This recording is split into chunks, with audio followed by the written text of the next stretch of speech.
Hello दोस्तों, last video में अपने कोशिकांगों का अध्ययन कर रहे थे जिसमें माइटोकॉन्ड्रिया और हरितलवक अपन ने पढ़ लिया था। इसके बाद में नेक्स्ट जो कोशिकांग आता है वो आता है आपके अंतःपर्दवी जालिका ईआर। देखो ईआर एंडोप्लाज्मिक रेटिकुलम, इसका मतलब क्या होता है कि जैसे कोशिका भित्ति या कोशिका झिल्ली और केंद्र के मध्य मध्य जो जालनुमा रचना पाई जाती है, उसे अंतःपर्दवी जालिका कहते हैं। क्या कहते हैं? अंतःपर्दवी जालिका कहते हैं।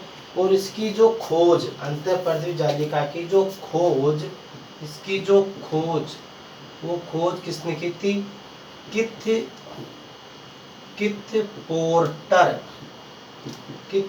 पोर्टर ने की थी 1953 में।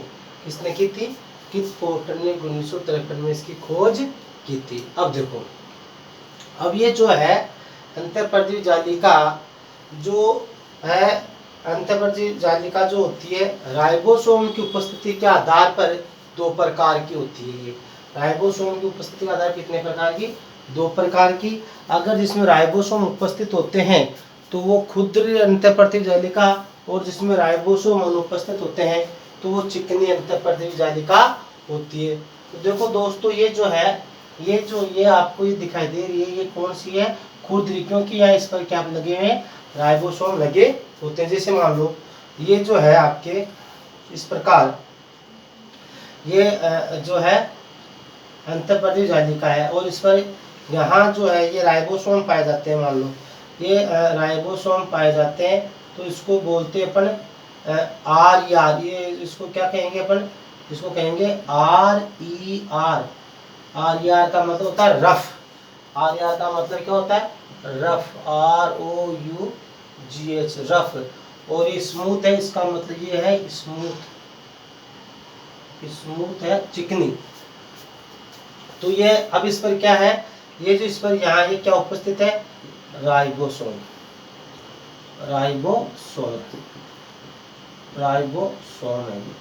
राइबोसोम अब ये जो है तो ये क्या होगी? RER। और मान लो इस पर जो है ये नहीं है, अगर इस पर नहीं है तो ये कौन? राइबोसोम अनुपस्थित है, इस पर ये जो है प्लस राइबोसोम और तो ये जो आपकी कौन सी है? SER। ये कौन सी है? SER, smooth. इस पर क्या है? राइबोसोम अनुपस्थित।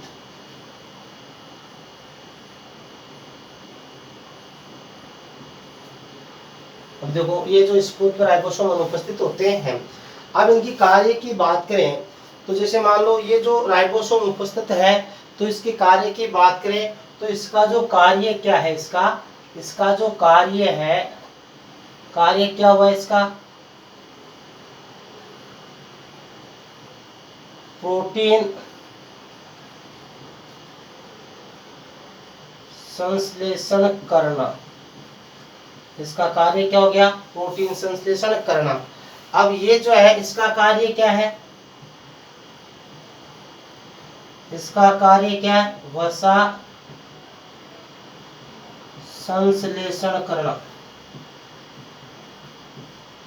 वसा संश्लेषण करना, इसका कार्य क्या हो गया?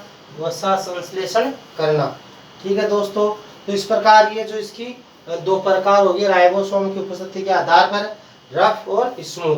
अब इसकी बात करें संरचना की। अब जैसे मान लो इसकी संरचना की बात करें तो जो प्रत्येक जो एंडोप्लाज्मिक रेटिकुलम है, इसकी संरचना के जो 3 भाग होते हैं इस संरचना में। इसकी जो संरचना की बात करें, संरचना तो संरचना कितने भाग है? 3 भाग। 3 भाग इस संरचना में। एक होता है सिस्टर्नी, एक होता है आपके नलिका और या पुट्टिकाएं, और तीसरा होता है आपके नलिकाएं।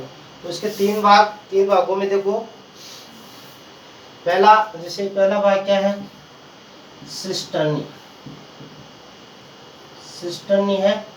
दूसरा भाग क्या है, पुट्टिकाएं, और तीसरा क्या है, नलिकाएं।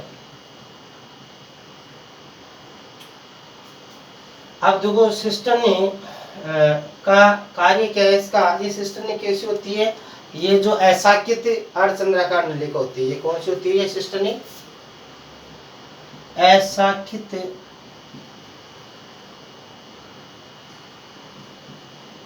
अर्धचंद्राकार होती है। और पुट्टिका कैसी होती है, जैसे मान लो इसमें संरचना बनाती है, तो जैसे ये जो ऐसे असाकित अर्धचंद्राकार का मतलब ये ऐसी नलिकाएं होगी, ऐसी असाकित, तो ये तो होगी आपके सिस्टम, ये असाकित, ये असाकित होगी लंबी, ये जो है असाकित रचनाएं होती है ऐसे, तो ये तो होगी आपकी ये। अब आता है इसकी बात आती है किसकी, अब पुट्टिकाएं, तो ये पुट्टिकाएं ऐसे ऐसे रचनाएं होती है, ये कैसी होती है, थैली समान, थैली के समान, थैली के समान रचनाएं होती है ऐसे, ये तो होगी थैली के समान। और अब ये क्या है, नलिकाएं, ये जो है साकित, ऐसे साकित नलिकाकार रचनाएं होती है, ये साकित नलिकाकार रचनाएं, ये जो नलिकाएं कैसी होती है, साकित छोटी नलिकाकार, ये सिस्टम में थोड़ी बड़ी होती है ऐसे। तो इस प्रकार से रचना में तीन भाग है सिस्टम में, असाकित अर्धचंद्राकार, पुट्टिकाएं थैली के समान, और ये जो नलिकाकार रचना होती है। तो इसकी संरचना में ये तीन भाग होते हैं। अब देखो दोस्तों, अपन इसकी बात करें, अब इसकी कार्य की बात करें, अपन किसकी बात करें, कार्य। हाँ, एक में और इसमें क्वेश्चन और बनता है यहाँ, देखो यहाँ जो ये जो राइबोसोम है, इस पर रख पर ये जो राइबोसोम जो होते हैं, जो राइबोसोम यहाँ जो किससे द्वारा जुड़े होते हैं, ये राइबोफोरिन प्रोटीन, यहाँ जो कौन सी प्रोटीन होती है, राइबोफोरिन प्रोटीन, राइबोफोरिन प्रोटीन। ये जो राइबोसोम है, राइबोसोम अंतःपृथ्वी जालिका की पर किस के द्वारा जुड़े होते हैं, राइबोफोरिन प्रोटीन के द्वारा जुड़े होते हैं। किसके द्वारा, राइबोफोरिन प्रोटीन के द्वारा जुड़े होते हैं, राइबोफोरिन प्रोटीन के द्वारा जुड़े होते हैं, ठीक है, राइबोफोरिन प्रोटीन के द्वारा ये जुड़े होते हैं, किसमें, खुरदरी के अंदर। अब इसका देखो कार्य की बात करें, किसकी बात करें, कार्य की।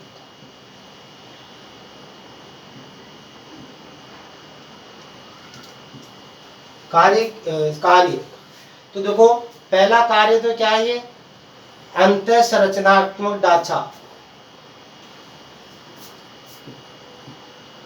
अंतः या आंतरिक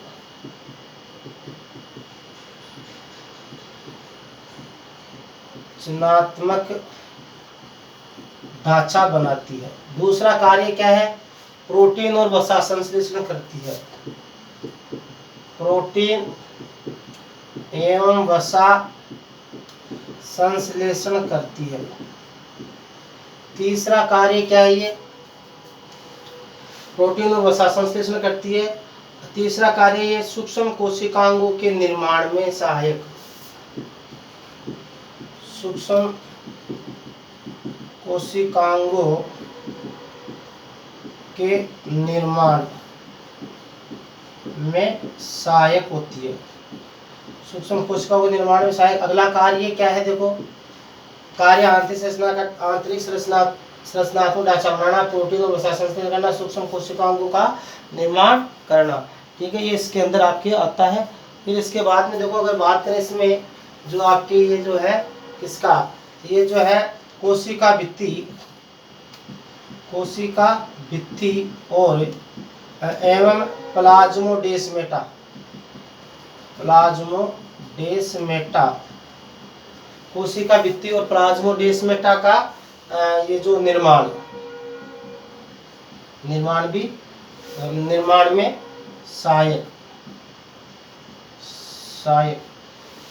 और इस प्रकार इसके अनेक कार्य हैं ये, तो मेजरली आंतरिक संरचनात्मक ढांचा प्रदान करना, प्रोटीन और वसा संश्लेषण करना, सूक्ष्म कोशिकाओं के निर्माण में सहायक, कोशिका भित्ति और प्लाज्मोडेस्माटा के निर्माण। इस प्रकार ये आपके अंतःपर्दवी जालिका है। ये आपके क्या है, अंतःपर्दवी जालिका इसमें आपके है।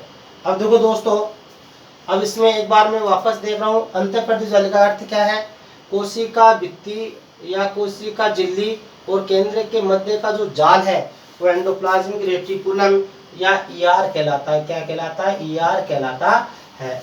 अब इसकी जो खोज किसने की थी, किर्थ पोर्टर ने। किर्थ पोर्टर ने राइबोसोम की उपस्थिति के आधार पर, राइबोसोम की उपस्थिति के आधार पर दो प्रकार की होती है, खुरदरी और चिकनी।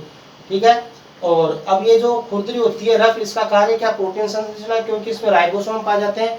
राइबोसोम को प्रोटीन फैक्ट्री कहते हैं। क्या कहते हैं इसको, आगे बताऊंगा मैं, प्रोटीन फैक्ट्री, प्रोटीन फैक्ट्री कहते हैं राइबोसोम को। दूसरी स्मूथ अंतःपर्दवी जालिका एसईआर, इसका कार्य वसा संश्लेषण करना है। अब इसकी बात आती है संरचना, तो भाग संरचना, तीन रचनाएं इससे मिलकर बनी होती है, सिस्टर्नी अर्धचंद्राकार, असाकित कुटिकाएं थैली के समान, और नलिकाएं साकित और छोटी होती है ये।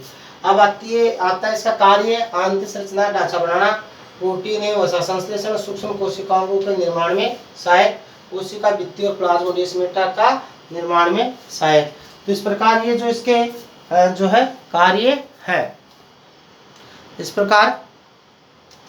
अब देखो इसमें इसके ये तो हो गए इसकी संरचना और कार्य आदि। अब इसमें जो इससे बनने वाले क्वेश्चन, अब इसमें अपन बात करेंगे जो कंपटीशन में जो क्वेश्चन आते हैं, क्वेश्चन किस हिसाब से बनते हैं, तो उनको अपन देखते हैं।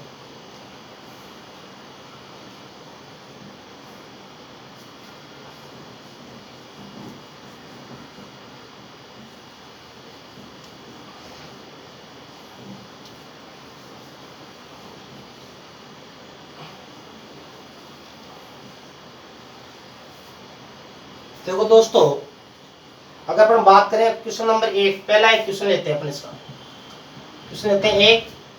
तो इसमें आता है अंतःपर्दवी जालिका की खोज किसने की। अंतःपर्दवी जालिका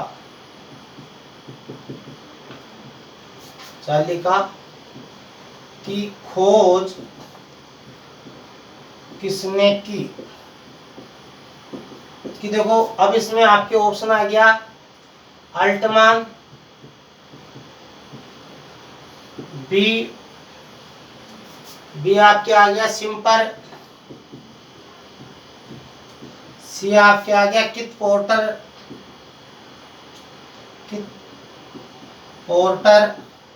और मान लो डी आपके आ गया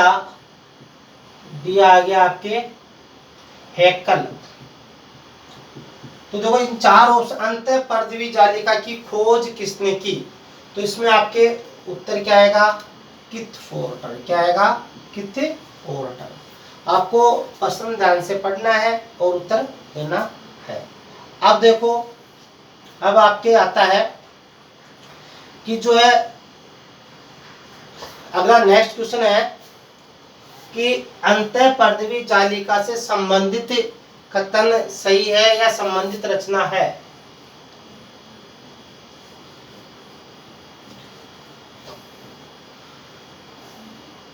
देखो इसमें अगला क्वेश्चन आपके अंतःपर्दवी जालिका से संबंधित कथन है। अंतःपर्दवी जालिका से संबंधित कथन है। तो पहला तो क्या कथन है भाई, ये आंतरिक ढांचा बनाती है। ये क्या बनाती है, आंतरिक ढांचा बनाती है। दूसरा कथन क्या है इसका, आंतरिक ढांचा, और ये जो है प्रोटीन निर्माण सी है वसा निर्माण और डी है उपरोक्त सभी। उपरोक्त सभी। तो देखो दोस्तों, प्रश्न को ध्यान से पढ़ना है। हमें क्या करना है? प्रश्न को ध्यान से पढ़ना है। प्रश्न को आपको ध्यान से पढ़ना है कि प्रश्न क्या कह रहा है। तो इसका उत्तर क्या आएगा? देखो, उपरोक्त सभी क्या आएगा? उपरोक्त, क्योंकि आंतरिक ढांचा बनाती है, प्रोटीन निर्माण भी करती है और ये जो है वसा निर्माण भी करती है। अब देखो दोस्तों, इसके बाद में देखो नेक्स्ट क्वेश्चन है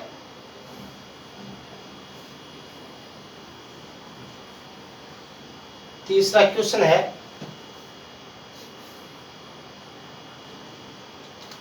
क्वेश्चन नंबर 3। अंतःपरद्रवी